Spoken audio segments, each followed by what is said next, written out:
Tu veux courir plus vite, être plus performant, réduire le risque de blessure et pour ça, tu cherches la foulée parfaite, l'optimisation idéale qui te permettrait de courir en réduisant l'énergie dépensée, en simplifiant les choses et en te permettant de battre tous tes chronos. Bonne nouvelle, aujourd'hui on parle de la cadence en course à pied, un paramètre essentiel qui pourrait te faire gagner grandement en efficacité, en vitesse, tout en prenant soin de tes articulations. Dans cette vidéo, je vais t'expliquer concrètement ce qu'est la cadence, pourquoi elle est si importante, quelle est la fameuse cadence idéale ou pas, quelles sont les limites de cette fameuse cadence, et 5, comment travailler et optimiser ta cadence. Mais avant de rentrer dans le vif du sujet, n'oublie pas, les casquettes Mus sont disponibles sur mus.fr. Plein de coloris sont disponibles, elles sont éco-responsables, lavables en machine, parfaites pour toutes tes sorties running, qu'il pleuve, qu'il vente ou qu'il fasse grand soleil. Et bien évidemment, utilise le code YouTube pour avoir moins 20% sur ta prochaine commande. Allez, commençons cette vidéo. Premièrement, qu'est-ce que la cadence? La cadence, tout simplement, c'est le nombre de pas que tu poses au sol par minute. En anglais, on se dit SPM, step per minute. Bref, mais souvent en français, on dit PPM, pas par minute. En d'autres termes, combien est-ce que tu poses de fois le pied au sol chaque minute quand tu cours? Et ça peut être choquant parce qu'au début, on ne se rend pas compte du nombre d'impacts qu'il y a quand tu cours. Mais chez un coureur moyen, on tourne entre 150 et 180 pas par minute lorsqu'on est en footing classique. Autrement dit, ça commence à faire pas mal de choc. Mais alors c'est bien mignon, mais comment est-ce qu'on la mesure? Il y a plusieurs options. Premièrement, tout ce qui va être montre connectée. Aujourd'hui, quasiment toutes les montres le font. Garmin, Suunto, Polar, bref, peu importe, ta préférée. Deuxième possibilité, les cardio-fréquence-mètres. Garmin, Wahoo le font, certainement d'autres marques, peut-être Polar.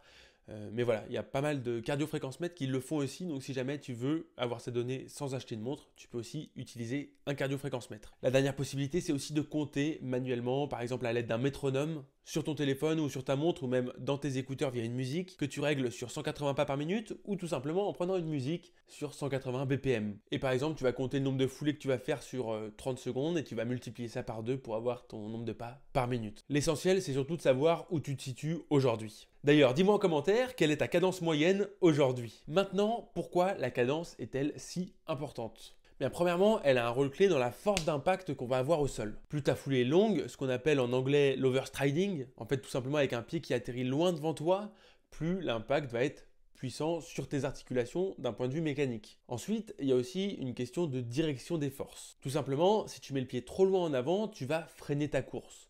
Autrement dit, tu vas te ralentir toi-même et donc devoir fournir plus d'efforts tout en allant, entre guillemets, moins vite que si ton pied était plus proche de ton centre de gravité. Donc entre guillemets, plus tu as une foulée courte, ou du moins sous ton centre de gravité, plus tu vas être efficace, efficient sur chaque pas. Et limiter le risque de te freiner, par exemple avec une attaque trop loin devant, que ce soit une attaque talon, une attaque avant-pied, c'est pareil. Et enfin, le risque de blessure. Mais attention parce que ça, c'est pas réellement prouvé scientifiquement.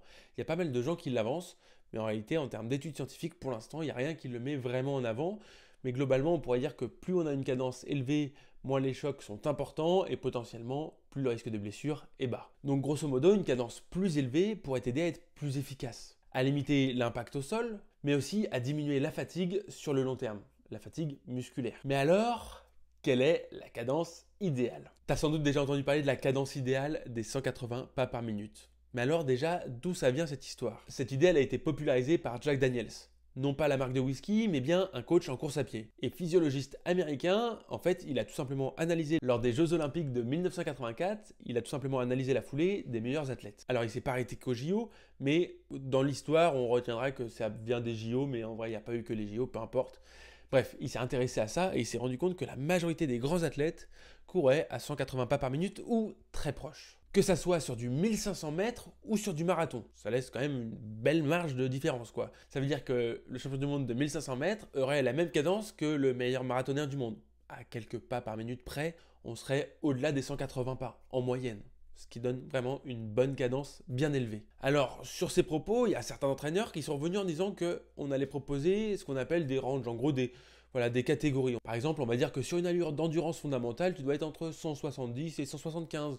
Que sur une allure marathon, tu dois être entre 175 et 180, et ainsi de suite. Et que plus on va aller sur des distances courtes et rapides, plus tu peux aller vers du 180-190 pas par minute. Mais attention, déjà il y a une première information à prendre en compte. C'est que ce chiffre des 180 pas par minute, il est vrai sur route, mais pas ailleurs. Et oui, en fait si tu fais du trail déjà, tu vas bien te rendre compte que quand tu as des grimpettes ou quand ça commence à être technique, tu ne te concentres pas spécialement sur le nombre de fois où tu poses le pied au sol, mais plus sur la technicité du terrain. Autrement dit, tout simplement, si ça grimpe et que tu marches, tu ne vas pas faire 180 pas par minute en marchant, ça n'aurait pas de sens. De la même façon, si tu es dans une descente technique, tu peux avoir une cadence qui va monter un peu plus haut parce qu'on va chercher à réduire la foulée au maximum afin de réduire l'impact et surtout de garder un maximum de maîtrise. Alors ça, je ne suis pas spécialiste du trail, donc il faudrait peut-être demander confirmation que je ne dise pas de bêtises, mais dans ma technique à moi, en tout cas, c'est ce que j'essaye de faire. Mais encore une fois, à creuser sur la partie trail. Mais voilà, ce qu'il faut retenir, c'est que trail et route, c'est quand même différent et qu'en trail, c'est pas les mêmes choses qu'il va falloir vérifier. Sur les parties les plus roulantes, ça va s'aligner, mais sur les autres parties, chacun sa spécificité. Mais bref, l'idée derrière tout ça, c'est de se dire que sur route ou sur chemin peu technique, entre 170 et 180 pas par minute, on est dans le sweet spot, le meilleur endroit. Celui qui fonctionne pour la grande majorité des coureurs. Mais pas tous. Et c'est là où on va en venir. Premièrement, la vitesse influence la cadence. C'est-à-dire que plus tu vas être lent, plus ça va être dur d'avoir une cadence haute, mécaniquement. Tu peux faire le test, mets-toi en allure d'endurance fondamentale, regarde ta cadence, mets-toi sur une allure sprint, regarde ta cadence. Tu vas voir que certainement ton endurance fondamentale est décorrélée un petit peu de ton allure de course. Pour autant, un point important à souligner, c'est que si jamais tu as vraiment un différentiel énorme entre ces deux cadences, ça peut être intéressant de la travailler. Parce qu'en fait, en réalité, plus tu vas courir, plus tu vas progresser, plus tu vas voir que tes cadences vont petit à petit se rapprocher, se condenser. Et tu vas voir moins d'écart, moins de différence entre une cadence en endurance fondamentale et une cadence à une allure plus importante. Deuxième point, la morphologie. Et oui, entre un coureur qui fait 1m90 et un qui fait 1m50, bien évidemment, on ne va pas avoir la même longueur de jambe, pas la même physiologie et donc pas spécialement la même cadence ou du moins pas la même pose de pied pour une même allure donnée. Donc forcer un même chiffre pour ces deux personnes pourrait être contre-productif. Mais en réalité, en termes de taille, de ce que j'ai vu, d'expérience personnelle en tout cas, je ne sais pas si vraiment c'est un facteur très important à prendre en compte dans un sens ou dans l'autre. Parce que j'ai vu plein de coureurs, ou du moins des coureuses principalement plus petites, qui avaient des cadences très élevées et qui couraient très vite. Et des coureurs très grands qui avaient des cadences très élevées et qui couraient très vite.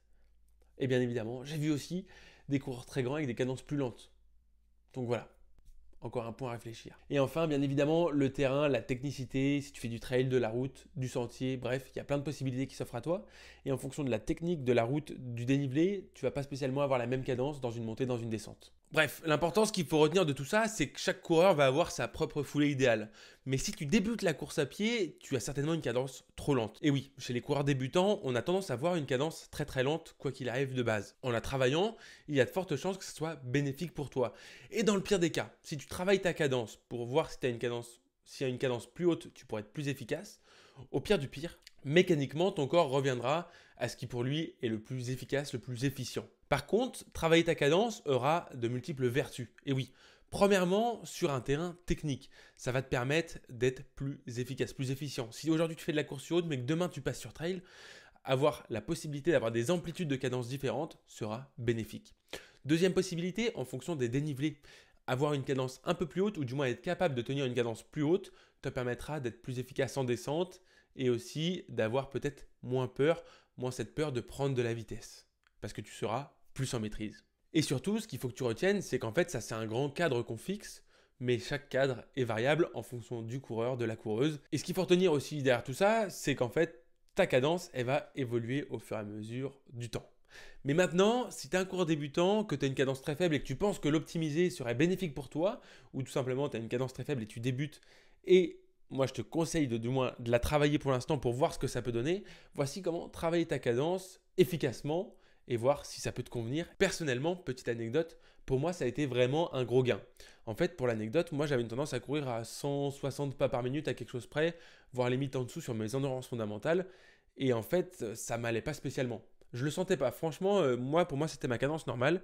Et petit à petit, j'ai commencé à me dire, mais je vais quand même essayer de la travailler, cette cadence. Parce que je me suis dit, c'est bizarre que tous les mecs que je vois autour de moi aient une cadence plus élevée. À la base, j'ai travaillé cette cadence en voilant un peu la face et en pensant que la cadence idéale était 180 pas. Donc, je me suis forcé, j'ai travaillé. J'ai fait pas mal d'exercices, dont certains que je vais te parler maintenant, pas mal de petites erreurs aussi au passage. Mais bref, j'ai travaillé cette cadence et au bout d'un moment, j'ai complètement abandonné. Parce que naturellement, je me suis dit, écoute, ça fait un mois que tu essaies de la travailler, parce que bien évidemment, en fait, c'est des travaux qui se font sur du long terme. Et sur le coup, je me suis dit, ça n'a peut-être pas d'intérêt et peut-être que c'est juste pas pour moi. Et en fait, finalement, aujourd'hui, ma cadence naturelle est à 175 pas par minute sur une endurance fondamentale et 180 sur une course normale. Et ça s'est principalement fait d'ailleurs avec le vélo. En tant que triathlète, quand je fais du vélo, je roule très facilement à 90 tours par minute, donc ce qui fait une cadence en fait à 180 en course à pied. Et en fait, naturellement, en fait, moi, mon transvasement s'est fait du vélo vers la course à pied au niveau de la cadence. Bien évidemment, avec quelques exos à côté en course à pied pour parfaire le tout. Mais ce qu'il faut bien comprendre dans tout ça, si aujourd'hui, toi, tu as l'impression qu'à 150, tu es très bien, ça ne veut pas dire que demain, tu ne seras pas mieux à 180. Et vice-versa. Si aujourd'hui, tu es à 150, ça ne veut pas dire que demain, tu seras mieux à 180. Peut-être qu'à l'inverse, tu seras mieux à 160, 170. Mais dans tous les cas, travailler ta cadence sera bénéfique, donc moi, je te conseille de le faire. Donc, comment travailler sa cadence? C'est parti. Premièrement, utilise un métronome ou ta montre. Tout simplement, l'idée, c'est qu'il va falloir suivre ta cadence en direct. Parce que si tu regardes à chaque fin de sortie combien tu as de cadence, tu ne sais pas vraiment à combien tu es, tu as oublié tes sensations, etc. Avoir un métronome, ça peut être par de la musique, tu choisis des musiques à 180 BPM, il y a pas mal de playlists d'ailleurs composées pour ça, ou tout simplement un métronome précis dans tes tempos, dans tes oreilles, ou sur ta montre qui bip, ou sur ton téléphone. Ça te permettra de calquer tes pas et de travailler progressivement sur des allures faciles, d'augmenter progressivement cette cadence. Ça ne veut pas dire qu'il faut le faire sur toute la séance, ça veut dire que tu peux te dire, tiens, je vais faire mon échauffement, et après mon échauffement, les 20 premières minutes de la séance, je vais me concentrer sur le fait de tout simplement avoir une cadence un peu plus haute, et vice-versa. Tu peux le mettre là où tu veux, mais l'idée, c'est pas spécialement de faire toute la séance comme ça, mais de faire des bouts de séance pour petit à petit augmenter le volume avec cette cadence. Important, si aujourd'hui tu es à 150 pas par minute, c'est normal que tu n'arrives pas à courir à 180 pas par minute à la même allure. Il ne faut pas que ça te choque, c'est tout à fait normal et il ne faut pas du tout que tu le dises, non, c'est que ça ne me va pas. C'est simplement que physiquement parlant, tu ne peux pas avoir une augmentation de la cadence si importante à une même allure en si peu de temps. Moi, ce que je te conseille, c'est toutes les 3 semaines d'augmenter environ de 5 pas par minute ton objectif. Typiquement, sur 3 semaines, tu dis là, je vais courir à 160, 170. Ensuite, 170, 175. 175, 180 et ainsi de suite, en fonction de là où tu pars aujourd'hui. Donc vraiment, laisser le temps en termes de mois d'adaptation à ton corps pour s'habituer à cette nouvelle cadence parce que tu pourrais te blesser en changeant trop rapidement de cadence.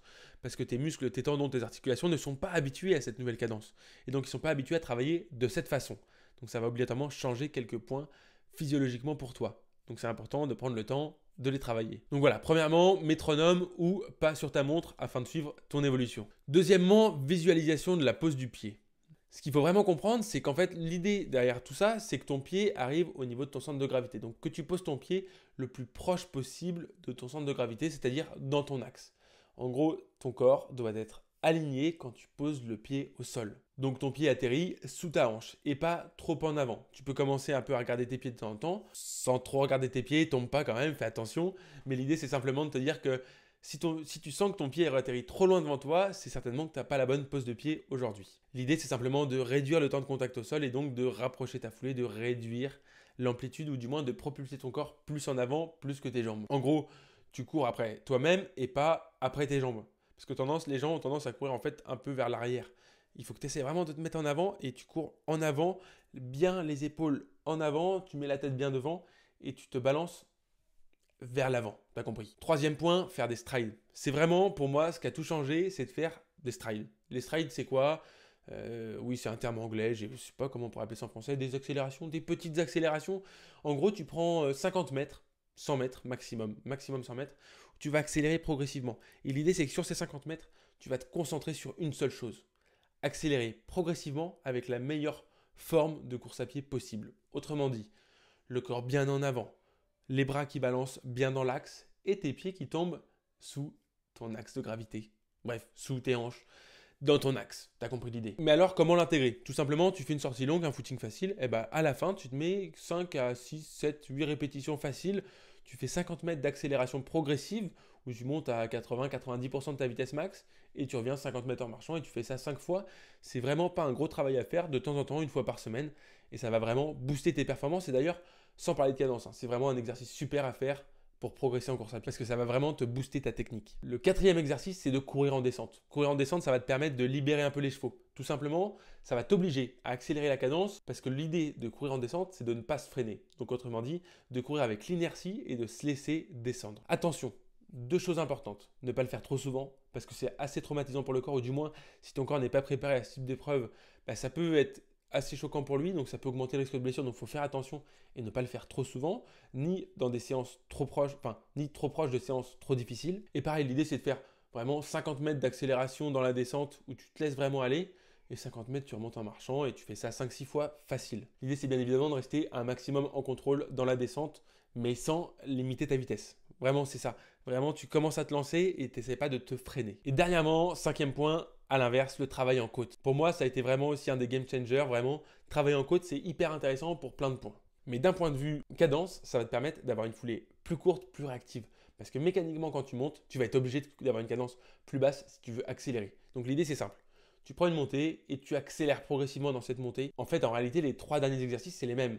C'est juste que dans un premier temps, tu le fais à plat, ensuite en descente, ensuite en montée, et ça te permettra d'avoir vraiment une globalité dans ton travail de cadence et de pose de pied qui sera optimale pour améliorer ta forme en course à pied. Ça va te permettre aussi de bosser la fréquence, la technique, la puissance, bref.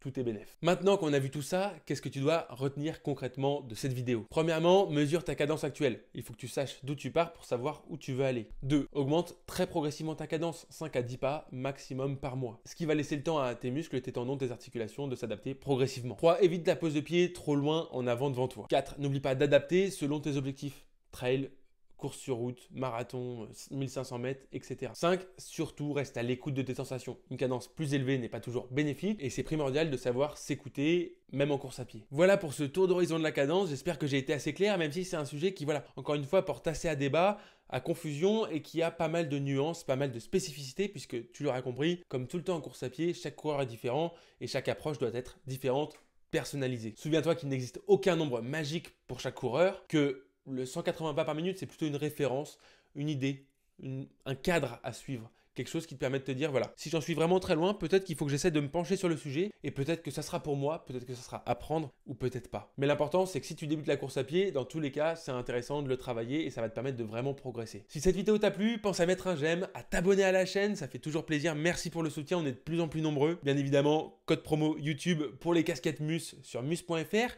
J'ai fait un guide complet débutant 10 km sur mus.fr aussi. Et partage la vidéo à ton coureur ou ta coureuse favorite. À bientôt, bisous.